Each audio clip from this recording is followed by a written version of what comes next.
रामायण काव्य तपस्विनी गंगाधर मेहरंकर अनुपम सृष्टि निश्चित भाव में कहुपर। यही अवसर में आज आलोचना करवा तपस्विनी काव्यर सप्तम सर्ग एवं यार द्वितीय भाग किभली भाव में जनकनंदिनी सीता तांकर सखी मानक आगरे निजर अतीत जीवनर दुखद कहानी को वर्णना करुछंती। उत्तर रामचरितर यही कथावस्तु पर आधारित सप्तम सर्गर द्वितीय भाग आज आलोचना एवं प्रथम भाग में आम आलोचना करथिले। सीता किभली भाव में निज जीवनर दुस्सह कहानी वर्णना करुछंती एवं लक्ष्मण को किभली भाव में कटु कथा कही से वन को प्रेषण करुछंती बा प्रेरण करुछंती बोली कहा जायछि। एवं त्राही लक्ष्मण डाकरे वन प्रदेश प्रकंपित हैला। यह शुणी लक्ष्मण को पठेइछंती देवी जानकी यही श्रीराम को साहाय्य करने संधान किंतु लक्ष्मण जानिछंती यह राघवी भाषा नुहे। यही अवसर में आम आसतु आलोचना करवा। विनय परे करी कटु भाषण स्वामी समीपे तांको कली प्रेषण। अर्थात विनय कथा परे मु लक्ष्मण को अत्यंत कटु भाषा कही जेहेतु लक्ष्मण कहले यह राघवी भाषा नुहे देवी आपण व्यस्त हूँ ना। ये जो रख लक्ष्मण डाक यह निश्चित भाव में कौन सी मायावी असुरों कार्य यह केवे राघवी भाषा नुहे रामचंद्रंकर भाषा नुहे किंतु नारी हृदय संदेही एवं नारी अत्यंत दुर्बल मना तेणु सीतांकर धैर्यच्युति घटी से लक्ष्मण को विभिन्न प्रकार कटु एवं अशालीन कथा कहते एवं लक्ष्मण मध्य बाध्य होती देवी जानकी मन को खुशी करने एवं तांकर कथा तांकर आज्ञा को मानिबा से भातृदेव पश्चात गमन कर जो दिगरे सुनार हरिणी पछरे धावमान होते मर्यादावंत पुरुष रामचंद्र एवं कहुई मो सुख सौभाग्य संपद राशि गले लक्ष्मण गति स्रोतरे भासी गो। अर्थात मो सुख पाई मो संपद पाई एवं लक्ष्मण एतादृश भाव में मो प्रति आज्ञा को पालन करी से निश्चित भाव में स्वामी पश्चात गमन कले। विपद हुई एणे विग्रह धारी जोगींद्र बेसे द्वारे हेला भिकारी। परवर्ती पदरे कहुई विपद हुई एणे विग्रह धारी विपद अर्थात लंकेश रावण दशानन जी विग्रह धारण करिसंती जोगीर विग्रह ऋषिर विग्रह जो विग्रह को धारण कले कौन संदेहर अवकाश न था। ये कहुई जोगींद्र बेसे द्वारे हेला भिकारी। जोगींद्र जोगींकर श्रेष्ठ जोगी जो कहुई जोगी इंद्र जोगींद्र बेशरे जोगी बेशरे रावण द्वारे उपगत हेले बोली कहुई भिकारी बेशरे कहुई। स्वामी आसीबा जाए नटाकी मंद भिक्षा निमंते कला घोर निर्बंध गो कहगला। मुझे बहुत अनुरोध करी जोगी वेशधारी जो कपटी रावण को मुझे चिन्ह पारि नी मुझे बहुत अनुनय विनय कली अनुरोध कली स्वामी आसवा जाए आप अपेक्षा करूँ आपणकर मन पसंदर भिक्षा नहीं एठार चलीजे किंतु से संतुष्ट हेले नहीं से टाकी रहिले नहीं स्वामी आसवा पर्यंत यही मंदमती जो कहुच्छी कपट जोगी भिक्षा निमंते कला घोर निर्बंध घोर निर्बंध अर्थात मते महाशपथ से करईदेले एवं भिक्षा देवाई मते बाध्य कले। भिक्षा दियंते बड़े धरी मो कर विमाने बसाइला नहीं सत्वर ग। भिक्षा दियंते मोर कर अर्थात मो हाथ को धरी से विमान अर्थात रथरे नहीं बसाइला यही कथा कहुई सत्वर अर्थात शीघ्र। कली विनय केते केते तर्जन अर्थात तर्जन कली मु जो कहुच्छी अबला दुर्बला नारी को हाथ धरी रथरे बलपूर्वक बसाए बेले नारी जो आकुल मिनती करें तर्जन गर्जन भी करें नकला कर्णपात तही दुर्जन दुर्जन जो कहुच्छी अत्यंत मंदमती राक्षस प्रवृत्तिर एवं पैशाचिक प्रवृत्तिर व्यक्तित्व यही दुर्जन जी लंकापति रावण से कर्णपात कला ना आदौ शुणिला ना मोर कथा। जानिली बेश नुहे गुणर चिन्ह खूब सुंदर एवं तात्पर्यपूर्ण पद एठारे प्रकाशित होती तपस्विनी काव्य कहुई जानिली बेश नुहे गुणर चिन्ह बेश केवे गुणर चिन्ह हो पार ना विभिन्न बेश धरी आसुवा व्यक्ति विशेष को चिन्हवा बड़ कठिन तेणु जेकोसी बेशरे था ना कहीं साधु बेशरे कपट जोगी बेशरे रावण किभली भाव में सीता को अपहरण करता पंचवटी तार एक सुंदर उदाहरण देते कवि गुरु गंगाधर कहते जानिली बेश नुहे गुणर चिन्ह बेश केवे गुणर चिन्ह हो पार ना कहुई बाहरे साधु बेश भितरे भिन्न बाहरे साधु बेश किंतु भितरे अन्य मंदमती परस्त्री हरण करिवार जो पाप प्रवृत्ति ता सुंदर भाव में एठारे चित्रित करिसंती कवि रंगाजीव गंगाधर। मनंती लोके सर्व शुभद धर्म କେଜାଣେ ଧର୍ମ ନାମ ବହଇ ଜମଗୋ ଦକ୍ଷିଣ ମୁଖେ ଖଳ ବହିଲା ବାହିଲା ରଥ କମ୍ପାଇ ଘନ ଘୋଷେ ଗଗନ ପଥ। କୁହାଗଲା ଦକ୍ଷିଣ ଦିଗକୁ ରଥ ଚଳିଗଲା, କାରଣ ଦକ୍ଷିଣ ଦିଗରେ ନିଶ୍ଚିତ ଭାବରେ ଲଙ୍କାନଗର ରହିଅଛି। ଖଳ ଅର୍ଥାତ୍ ସେ ମନ୍ଦମତି ଯେଉଁ କୁହାଯାଉଛି, ଦୁଷ୍ଟ ଦୁର୍ଜନକୁ ଖଳ ବୋଲି କୁହାଯାଇଛି। ବାହିଲା ରଥ କମ୍ପାଇ ଘନ ଘୋଷେ ଗଗନ ପଥ। ଘନ ଘୋଷ ଅର୍ଥାତ୍ ଯେଉଁ କୁହାଯାଉଛି ରଥର କଳ ଘର୍ଘର ନାଦରେ ସମଗ୍ର ଆକାଶ ପଥ ପ୍ରକମ୍ପିତ ହେଲା ବୋଲି ଏଠାରେ ସୀତାଦେବୀ କହିଛନ୍ତି ତାଙ୍କ ପ୍ରିୟ ସଖୀଙ୍କୁ ଅତୀତରେ ଏଇ ଯେଉଁ ଘଟଣାବଳୀ ସମ୍ପର୍କରେ। ପୁଣି କୁହାଯାଇଛି କାନ୍ଦିଲି ଯେତେ ଯେତେ ଉଚ୍ଚ ଆରବେ ବିଲୀନ ହେଲା ରଥ ଘୋଷ ଗରଭେ ଗୋ। ଅର୍ଥାତ୍ ଯେତେ ଉଚ୍ଚରେ ମୁଁ କ୍ରନ୍ଦନ କଲି, କିନ୍ତୁ ରଥର କଳ ଘର୍ଘର ନାଦ, ରଥର ଗର୍ଜନରେ ମୋର କ୍ରନ୍ଦନ ଧ୍ୱନି କେବେ କାହାକୁ ଶୁଣାଗଲା ନାହିଁ, ଏଇ କଥା କୁହାଯାଇଛି। ଦେଖିଲି ତଳେ ବନ ମୟୂର ଗଣ ଅନାଇ ମୋତେ କରୁଥିଲେ ରୋଦନ। ଅର୍ଥାତ୍ ତଳେ ମୟୂରମାନେ ଯେଉଁ ବନର ପକ୍ଷୀ ସମୂହ କଳ ପୂଜନ କରି ସେମାନେ ମୋର ଅବର୍ତ୍ତମାନରେ, ମୋର ଅପହରଣରେ ସେ ନିଶ୍ଚିତ ଭାବରେ ତାଙ୍କ ଚକ୍ଷୁରୁ ଅଶ୍ରୁ ନିର୍ଗତ ହେଉଥିଲା, ଯେଉଁ କୁହାଯାଉଛି ରୋଦନ କରୁଥିଲେ ଅର୍ଥାତ୍ କ୍ରନ୍ଦନ କରୁଥିଲେ, କାନ୍ଦୁଥିଲେ। ପୁଣି କୁହାଯାଇଛି ହରିଣ ଯୁଥ ଯୁଥ ଊର୍ଦ୍ଧ ନୟନେ ଚକିତ ଦୃଷ୍ଟି ଦେଇଥାନ୍ତି ସ୍ୟନ୍ଦନେ ଗ। ହରିଣ ଯୁଥ ଯୁଥ ବୋଲି କୁହାଗଲା। ଯୁଥ ଯୁଥ ଅର୍ଥାତ୍ ଦଳ ଦଳ ହୋଇ ବହୁବଚନାନ୍ତ ଶବ୍ଦ। ଊର୍ଦ୍ଧ୍ୱ ନୟନରେ ଊର୍ଦ୍ଧ୍ୱକୁ ଚାହିଁକରି କୁହାଯାଇଛି ଚକିତ ଦୃଷ୍ଟି ଅତ୍ୟନ୍ତ କାତର ଭରେ ସେମାନେ ନିଶ୍ଚିତ ଭାବରେ ସ୍ୟନ୍ଦନେ ବୋଲି ରଥକୁ ଦୃଷ୍ଟି ଦେଇଛନ୍ତି। କିଭଳି ଭାବରେ ମନ୍ଦମତି ପାପମତି ଦୁର୍ଜନ ଲଙ୍କାପତି ଦଶାନନ ମୋତେ ଅପହରଣ କରୁନଥିବାର ଦୃଶ୍ୟକୁ ସେମାନେ ନିଶ୍ଚିତ ଭାବରେ ଲୋତକଭରା ନୟନରେ ଚାହିଁ ରହିଥାନ୍ତି। ଏଇ ହରିଣ ଯୁଥ ହରିଣ ପଲ ଏକଥା ମଧ୍ୟ କୁହାଯାଇଛି। ଆହୁରି ମଧ୍ୟ କୁହାଗଲା ପକ୍ଷୀଏ ପଥ ରୋଧି କଲା ସମର। ପକ୍ଷୀଏ ଅର୍ଥାତ୍ ଗୋଟିଏ ପକ୍ଷୀ ଯାହାକୁ ଆମେ କହୁଛେ ଜଟାୟୁ।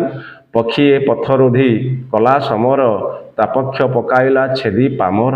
ତେଣୁ ଏଇ ଯେଉଁ ଦୁଷ୍ଟ ରାବଣ ପାପମତୀ ରାବଣ ଅବଳା ଦୁର୍ବଳାକୁ ଅପହରଣ କରିବାର ଯେଉଁ ଅଭିଳାଷ ଏବଂ କ୍ରନ୍ଦନତା ସୀତାଙ୍କୁ ଦେଖି ଯେତେବେଳେ ପଥ ମଧ୍ୟରେ ଜଟାୟୁ ଏହି ରାବଣର ପଥକୁ ରୋଧ କରିଛି ଏବଂ ଅଟକେଇ ଦେଇଛନ୍ତି ତାର ପୁଷ୍ପକ ବିମାନକୁ, ଠିକ୍ ସେତିକି ବେଳେ ନିଜର ଯେଉଁ କୁହାଯାଉଛି ଖଡ଼୍ଗ ବାହାର କରି ଶାଣିତ କୃପାଣ ବଳରେ ସେଇ ଜଟାୟୁର ପକ୍ଷକୁ ଛେଦନ କରିଛନ୍ତି ରାବଣ। ଏଇ କଥା କହୁଛନ୍ତି ତାଙ୍କ ପ୍ରିୟ ସଖୀଙ୍କୁ ଦେବୀ ସୀତା।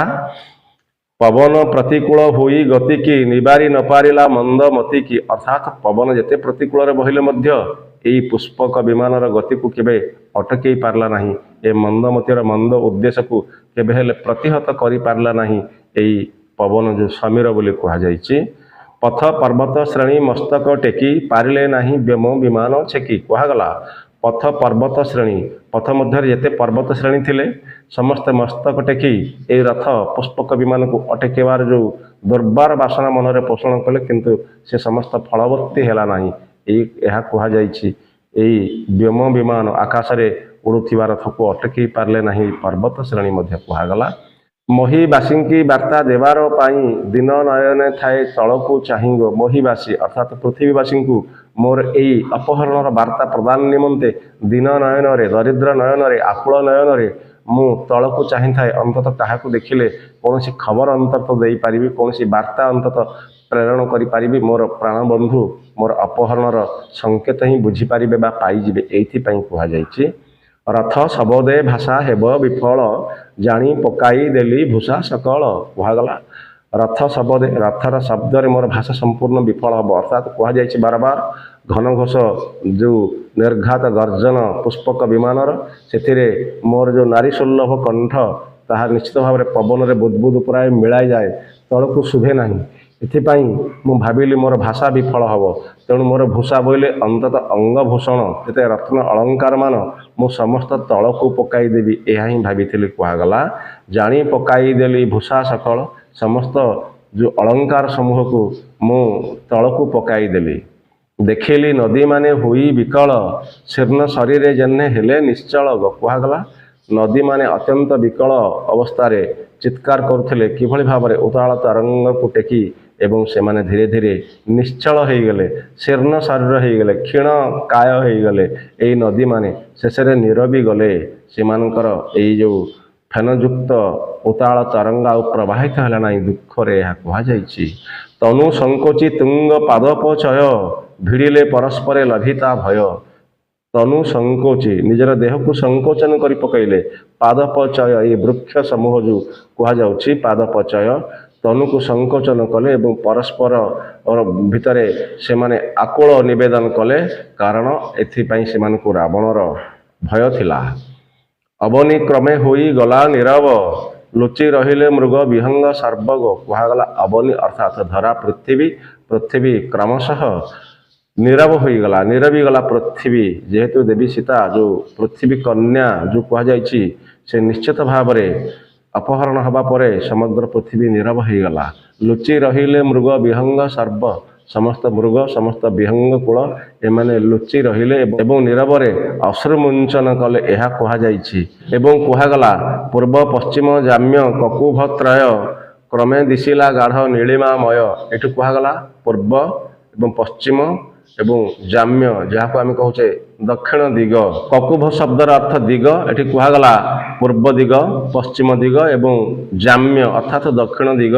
ଇଏ ସମସ୍ତ ଏ ତିନି ଦିଗ କ୍ରମେ ଦିଶିଲା ଗାଢ଼ ନୀଳିମାମୟ, ଏହା ନୀଳିମାମୟ ଅର୍ଥାତ୍ ନୀଳି ବର୍ଣ୍ଣରେ ଆଚ୍ଛାଦିତ ହୋଇଗଲା। ମହି ଲକ୍ଷଣ କିଛି ନହେଲା ଦୃଷ୍ଟ, ତହିଁ ମଧ୍ୟକୁ ରଥ ବାହିଲା ଦୁଷ୍ଟ ଗୋ। ତେଣୁ ଯେଉଁ କୁହାଗଲା ମହିର ଲକ୍ଷଣ ପୃଥିବୀର ଲକ୍ଷଣ କିଛି ଦେଖାଗଲା ନାହିଁ, ତହିଁ ମଧ୍ୟକୁ ରଥ ବାହିଲା ଦୁଷ୍ଟ, ସେହି ଦିଗକୁ ଦକ୍ଷିଣ ଦିଗକୁ ଏଇ ଦୁଷ୍ଟ ରାବଣ ତାର ରଥକୁ ଘେନିଗଲା। ଅଗ୍ରେ ଦିଶିଲା ଦିଗ ମୂଳ ଉଜ୍ଜ୍ୱଳ, କ୍ରମେ ମଣିଲି ତାକୁ ବନ ଅନଳ। ଅଗ୍ରେ ଦିଶିଲା ଦିଗ ମୂଳ ଉଜ୍ଜ୍ୱଳ, କ୍ରମେ ମଣିଲି ତାକୁ ବନ ଅନଳ। ଅଗ୍ରେ ଦିଶିଲା ଯେଉଁ କୁହାଯାଉଛି ଅଗ୍ରଭାଗରେ ସମ୍ମୁଖ ଭାଗରେ, ଦିଗମୂଳ ଅତ୍ୟନ୍ତ ଉଜ୍ଜ୍ୱଳ ଦୃଷ୍ଟାମାନ ହେଲା ଏବଂ ଅତ୍ୟନ୍ତ ଉଜ୍ଜ୍ୱଳ ଦେଖାଗଲା।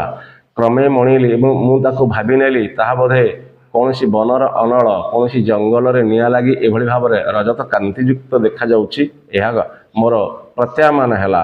ଯେତିକି ହେଲା ରଥ ତାପାସ ପାଶ, ଅସଂଖ୍ୟ ଜ୍ୟୋତିପୁଞ୍ଜ ହେଲା ପ୍ରକାଶ ଗୋ।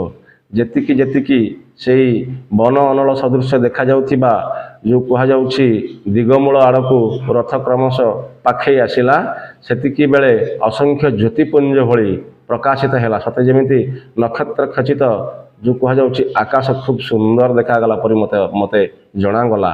ଭାବିଲି ନଭ ତେଜି ତାରା ସକଳ, ଦିବସେ ଛନ୍ତି ତହିଁ ଦଳକୁ ଦଳ।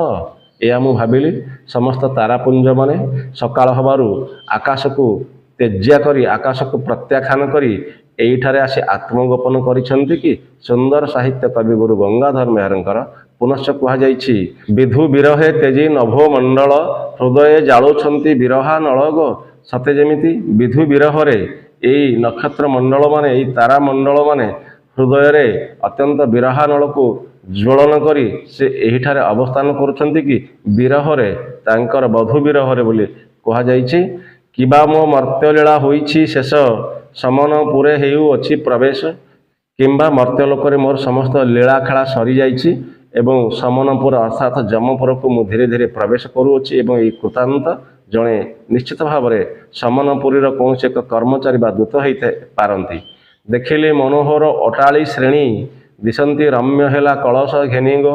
ଅର୍ଥାତ୍ ଦେଖିଲି ମନୋହର ଅଟାଳି ଶ୍ରେଣୀ, ମନୋହର ରମ୍ୟ ଖୁବ୍ ସୁନ୍ଦର ମନୋହର ଅତ୍ୟନ୍ତ ଶୋଭାପ୍ରଦାୟକ ଅଟ୍ଟାଳିକା ଯେଉଁ କୁହାଯାଉଛି, ଖୁବ୍ ବଡ଼ ବଡ଼ ପ୍ରାସାଦମାନ ସୀତାଙ୍କର, ଖୁବ୍ ବଡ଼ ବଡ଼ ପ୍ରାସାଦମାନ ସୀତାଙ୍କର ଦୃଷ୍ଟିଗୋଚର ହେଲା ବୋଲି ଏଠାରେ କୁହାଯାଇଛି। ଦିଶନ୍ତି ରମ୍ୟ ଅର୍ଥାତ୍ ଖୁବ୍ ସୁନ୍ଦର ମନୋହର। ହେମ କଳସ କୁହାଗଲା ସୁନାର କଳସ, ସୁନାର କଳସ ଘେନି ଦ୍ୱାରେ ଦ୍ୱାରେ ସୁନାର କଳସ ଏବଂ ଏଇ ଯେଉଁ ଅତ୍ୟନ୍ତ ମନୋହର ଅଟ୍ଟାଳିକା ଶ୍ରେଣୀ ଦେଖି ସୀତା ଏହା ଭ୍ରମ ତାଙ୍କ ମନରେ ସୂଚିତ ହେଉଛି। କୁହାଯାଇଛି ଦିଶିଲା କ୍ରମେ ପୁର ଅଟାଳି ବିଥି, କ୍ରମେ ପୁର ଅଟାଳି ବିଥି, ଅଟ୍ଟାଳିକା ଏବଂ ବିଥି ଯେଉଁ କୁହାଯାଉଛି ଅତ୍ୟନ୍ତ ଅଟ୍ଟାଳିକାକୁ ସଂଲଗ୍ନ ହୋଇଥିବା ଯେଉଁ ଉପବନ ସମୂହ ଦେଖାଗଲା। ନଗର ରଞ୍ଜିଛନ୍ତି ଖର ଦିଧିତି କୁହାଗଲା। ନଗର ରଞ୍ଜିଛନ୍ତି ଖର ଦିଧିତି, ଖର ଅର୍ଥ ଯେଉଁ ଆମେ କହୁଛେ ଅତ୍ୟନ୍ତ ସିଧାସଳଖ ଭାବରେ, ଦିଧିତି ଅର୍ଥ କିରଣ, ଏଇ ଯେଉଁ କୁହାଯାଉଛି କିରଣରେ ଅତ୍ୟନ୍ତ ସୁନ୍ଦର ଦେଖାଯାଉଛି ଏହି ମନୋହର ଅଟ୍ଟାଳିକା ଶ୍ରେଣୀ। ପୁନଶ୍ଚ କୁହାଯାଇଛି ଶୋକରେ ହାର୍ମ୍ୟ ଶିର କଳସ ମାନ, ରସାଣି କରୁଛନ୍ତି ଜାଜୁଲ୍ୟମାନଙ୍ଗ। ଶୋକରେ ହାର୍ମ୍ୟ ଶିର ଯେଉଁ କୁହାଯାଉଛି ନିଶ୍ଚିତ ଭାବରେ ଧନୀ ଲୋକମାନଙ୍କର, ଅତ୍ୟନ୍ତ ସମ୍ଭ୍ରାନ୍ତ ଲୋକ ବ୍ୟକ୍ତିମାନଙ୍କର, ସାମନ୍ତ ଲୋକମାନଙ୍କର ଯେଉଁ ହର୍ମ୍ୟ ବୋଲି କୁହାଯାଉଛି ରାଜପ୍ରାସାଦ ତୁଲ୍ୟ ଭବନ କଳସମାନ ରସାଣି କରୁଛନ୍ତି ଜାଜଲ୍ୟମାନବ। ଏହା ଅତ୍ୟନ୍ତ ସୌନ୍ଦର୍ଯ୍ୟ ଦେଖାଯାଉଛି। ସୌନ୍ଦର୍ଯ୍ୟମୟ ଆଧାରରେ ଏହାକୁ ସୁନ୍ଦର ବର୍ଣ୍ଣନା କରିଛନ୍ତି କବି ଗଙ୍ଗାଧର ମେହେର। ସେକାଳେ ମନେ ମୋର ହେଲା ବିଚାର ଅଟଇ ଯୋଗୀ ନିଶ୍ଚୟ ସମନ ଚାର। ଏଇ ହେତୁ ମୁଁ ବିଚାର କଲି ଏଇ ଯୋଗୀ ନିଶ୍ଚିତ ଭାବରେ ଯେଉଁ କୁହାଯାଉଛି କପଟ ଯୋଗୀ ବେଶରେ ମୋତେ ଅପହରଣ କରି ଆଣିଥିବା ଏଇ ବ୍ୟକ୍ତି ଜଣକ ନିଶ୍ଚିତ ସମନର ଚାର ଅର୍ଥାତ୍ ଯମଙ୍କର କୌଣସି ଏକ ଦୂତ ହୋଇପାରିଥାନ୍ତି, ପାର୍ଶ୍ୱ ପରିଚାର ହୋଇପାରିଥାନ୍ତି ବୋଲି କୁହାଗଲା। କୃତାନ୍ତ ପାଶଜୀବୀ ସଦର୍ପେ ପଶି ଉଞ୍ଚାଇ ଦୀପ୍ତପତି ଭକତି ଅସିଗୋ। ନିଶ୍ଚିତ ଭାବରେ କୃତାନ୍ତ ଏ ଯେଉଁ କୁହାଯାଉଛି କୃତାନ୍ତ ଶବ୍ଦ ଆମେ କହୁଛେ ଯମ ପାଖକୁ ସଦର୍ପରେ ପଶିଯିବି ଯେଉଁ କୁହାଯାଉଛି ଯମ ଭୁବନରେ ମୁଁ ନିଶ୍ଚିତ ଭାବରେ ସେଠାରେ ଯାଇକି ଉପବେଶନ କରିବି ଏବଂ ପ୍ରତିଭକ୍ତିର ଯେଉଁ ଦୀପ୍ତ ପ୍ରତିଭକ୍ତି ମୋର ଅଛି ମୋର ଜାଜଲ୍ୟମାନ ପ୍ରତିଭକ୍ତି ଦ୍ୱାରା ଏଇ ପ୍ରତିଭକ୍ତିର ଅସି ଦ୍ୱାରା ମୁଁ ନିଶ୍ଚିତ ତାକୁ ଆଘାତ କରିପାରିବି ଅର୍ଥାତ୍ ମୋ ପ୍ରତିଭକ୍ତିର ପରାକାଷ୍ଠା ତାଙ୍କ ଆଗରେ ମୁଁ ଦେଖାଇ ପାରିବି। କାହିଁକି ମୋତେ ପତିଙ୍କ ଠାରୁ ବିଚ୍ଛିନ୍ନ କରି ଅପହରଣ କରି ଅଣାଗଲା ଏହା ମୋର ପ୍ରତିଭକ୍ତି ଦ୍ୱାରା ମୁଁ ପ୍ରମାଣିତ କରିଦେବି ବୋଲି ଦମ୍ଭୋକ୍ତି ପ୍ରକାଶ କରିଛନ୍ତି ଦେବୀ ଜାନକୀ। ନଗରେ ପ୍ରାନ୍ତେ ଯୋଗୀ ଓହ୍ଲାଇ ରଥ ଚାଲିଲା ଚାହିଁ ଏକ ଉଦ୍ୟାନ ପଥ କୁହାଗଲା। ନଗର ପ୍ରାନ୍ତରେ ନଗରର ପ୍ରାନ୍ତରେ ଯେଉଁ କୁହାଯାଉଛି ନଗର ପଡ଼ିଆରେ ଏଇ କପଟ ଯୋଗୀ ରାବଣ ନିଶ୍ଚିତ ଭାବରେ ରଥରୁ ଓହ୍ଲାଇ ଚାଲିଲା ଚାହିଁ ଏକ ଉଦ୍ୟାନ ପଥରେ ଗଲା। ଯେଉଁ ଉଦ୍ୟାନ ପଥକୁ ଆମେ କହୁଛେ ଅଶୋକ ବାଟିକା, ସେଇ ଅଶୋକ ବାଟିକା ପଥରେ ରଥକୁ ସେ ନିଶ୍ଚିତ ଭାବରେ ପ୍ରେରଣ କଲା। ମଣ୍ଡିତ ପଥ ଚାରୁ ବର୍ମର ପଳେ ଉଦ୍ୟାନ ଶୋଭେ ନାନା କୁସୁମ ଫଳେ ଗୋ କୁହାଗଲା। ମଣ୍ଡିତ ଚାରୁ ପଥ ମଣ୍ଡିତ ହେଇଛି ଚାରୁ ସୁନ୍ଦର ପଥ ଯେଉଁ କୁହାଯାଉଛି ସୁନ୍ଦର ରାସ୍ତାମାନ ଏଇ ପ୍ରସ୍ତରରେ ନିର୍ମାଣ କରାଯାଇଛି, ପଥରରେ ନିର୍ମାଣ କରାଯାଇଛି ଏବଂ ଯେଉଁଠିକି ଶୁଷ୍କ ପତ୍ରର ଅବ୍ୟକ୍ତ ଧ୍ୱନି ଅତ୍ୟନ୍ତ ଝଙ୍କାର ସୃଷ୍ଟି କରୁଛି। ମର୍ମର ପୋଳେ ଅର୍ଥ କୁହାଯାଇଛି ଉପଳ ଅର୍ଥ ନିଶ୍ଚିତ ଭାବରେ ପଥର ଖଣ୍ଡ ବା ପାଷାଣ, ମର୍ମର ଅର୍ଥ ଶୁଷ୍କ ପତ୍ରର ଅବ୍ୟକ୍ତ ଧ୍ୱନି ବା ମର୍ମର ଧ୍ୱନି ଏହି ଅର୍ଥରେ କୁହାଯାଇଛି। ଉଦ୍ୟାନ ଶୋଭେ ନାନା କୁସୁମ ଫଳେ ଗୋ ଅଶୋକ ବାଟିକାର ଯେଉଁ ବର୍ଣ୍ଣନା ତାହା କୌଣସି ଭାଷାରେ ପରିପ୍ରକାଶ ହେବ ନାହିଁ। ଏହା ସଖୀ ପାଖରେ ପ୍ରକାଶ କରୁଛନ୍ତି ଦେବୀ ସୀତା। ଉଦ୍ୟାନ କିଭଳି ଭାବରେ ବିଭିନ୍ନ ଫୁଲ ଏବଂ ଫଳରେ ଶୋଭିତ ହୋଇଛି ବୋଲି ସେ କହୁଛନ୍ତି। ଅଶୋକ ତରୁ ତହିଁ ଅଧିକ ତର କୁସୁମ ପୁଞ୍ଜେ ପୁଞ୍ଜେ ଦିଶେ ସୁନ୍ଦର। ଯେଉଁଠିକି ଅଶୋକ ବୃକ୍ଷ ଯାହାର ପୁଷ୍ପ ଅଧିକ ମାତ୍ରାରେ ପୁଞ୍ଜ ହୋଇ ଖୁବ୍ ସୁନ୍ଦରରୁ ଆହୁରି ସୁନ୍ଦରତର ଦେଖାଯାଉଛି। ଯେହେତୁ ଏହା ଅଶୋକ ବାଟିକା ତେଣୁ ଅନେକ ଅଶୋକ ବୃକ୍ଷ ଏହି ଜଙ୍ଗଲକୁ ପରିଶୋଭିତ କରୁଛନ୍ତି ବୋଲି ଦେବୀ ସୀତା କହୁଛନ୍ତି। ଉଦ୍ୟାନ ମଧ୍ୟ ଏକ ଉଜ୍ଜ୍ୱଳ ହର୍ମ୍ୟ ବିବିଧ ରତନରେ ଦିଶଇ ରମ୍ୟଙ୍ଗ। ଉଦ୍ୟାନ ମଧ୍ୟରେ ଯେଉଁ କୁହାଯାଉଛି ଉଜ୍ଜ୍ୱଳ ହର୍ମ୍ୟ ଏକ ରାଜପ୍ରାସାଦ ଯେଉଁ ଅଟ୍ଟାଳିକା ହର୍ମ୍ୟ ବୋଲି କୁହାଯାଉଛି ଉଜ୍ଜ୍ୱଳ ଅତ୍ୟନ୍ତ ଜାଜଲ୍ୟମାନ ଅତ୍ୟନ୍ତ ଦୀପ୍ତିମାନ। ଏହି ଅଟ୍ଟାଳିକାରେ ମୋତେ ଏହି ଯୋଗୀ କହିଲା ସେଠାରେ ରହ ଅର୍ଥାତ୍ ଏଇଠାରେ ତୁମର ନିତ୍ୟ ନିବାସ ସ୍ଥଳ ହେବ ହେ ଦେବୀ। ଏବଂ ଆହୁରି ମଧ୍ୟ କହିଲା ଗଣିବୁ ନାହିଁ ଚିତେ କାନ୍ତ ବିରହ ଅର୍ଥାତ୍ କାନ୍ତ ବିନା ଯେଉଁ ବିରହ ଯେଉଁ ବିରହିଣୀ ନାରୀର ଯେଉଁ ଦୁଃଖ ଶୋକ ଏହାକୁ ଭୁଲିଯିବୁ, ପତି ବିରହକୁ ଭୁଲିଯିବୁ କାରଣ ତୁ ଐଶ୍ୱର୍ଯ୍ୟଶାଳିନୀ ହେବୁ। ଆହୁରି ମଧ୍ୟ ସେ କହିଲା କାନନ ବାସ କ୍ଲେଶ ହେଲା ତୋ ଶେଷ ସ୍ୱର୍ଗ ସୁଖ ଭୁଞ୍ଜ ମଣ୍ଡିଏ ଦେଶ ଗୋ।